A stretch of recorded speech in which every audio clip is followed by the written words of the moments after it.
নমস্কার বন্ধুরা, সুপ্রিয়া কিচেনে আবার আপনাদের সবাইকে স্বাগত জানাই। বন্ধুরা, আপনাদের দাদা আজকে বাজার থেকে রুই মাছ এনেছে। আজকে রুই মাছ দিয়ে একদম কম তেল মশলায় ওপার বাংলার একটা ভাইরাল রেসিপি বানাবো। আশা করছি আপনাদের খুবই ভালো লাগবে। আপনারা পুরো ভিডিওটা প্রথমের থেকে শেষ পর্যন্ত দেখবেন আমার সঙ্গে থেকে। প্লিজ প্লিজ বন্ধুরা, বাজার থেকে আপনাদের দাদা কাটা মাছই নিয়ে আসে। মাছটা ধুয়ে পরিষ্কার করে এনেছি, লবণ হলুদ মাখিয়ে নেব। মাছের মধ্যে লবণ আর হলুদ গুঁড়ো দিয়ে মাখিয়ে নেব।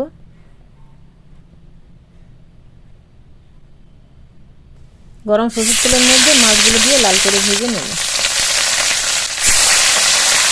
একটা পিঠ হয়ে গেলে আর একটা পিঠ উল্টিয়ে দেবো।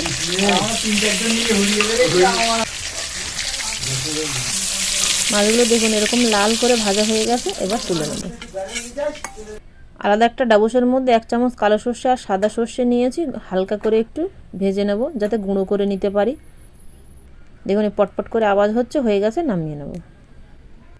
মাছ ভাজা তেলের মধ্যে কাঁচা লঙ্কা চেরা, হলুদ গুঁড়ো, লবণ দিয়ে খানিকক্ষণ একটু ভেজে নেব।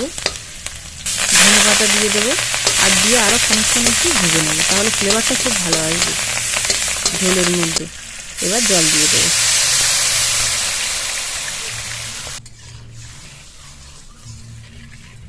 ঝোলটা ফুটে উঠলে মাছগুলো দিয়ে 2 মিনিট ফুটিয়ে নেব। 2 মিনিট পরে ভাজা সর্ষের গুঁড়ো দিয়ে দেবো।